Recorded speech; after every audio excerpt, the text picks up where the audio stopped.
Hi guys, welcome back to a new episode of Finance and Crypto Guide. Today in this video, I'm going to show you how you can log into your Talent HR's account. Keep watching the video till the end. To log into your Talent HR's account, firstly go ahead and launch open your Google search.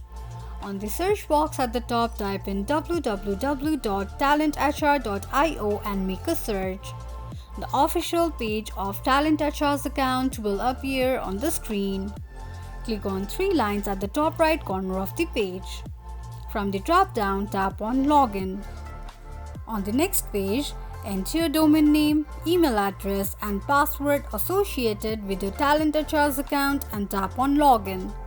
Click on an eye icon to check if you have entered your password correctly or not. In case if you don't remember your password, click on Forgot Password option. You can also sign into your account using your Google account as well. This is how you can log into your Talent HR's account quickly and easily just in few steps. If you have any thoughts or queries, let us know in the comments section. Don't forget to subscribe to our channel.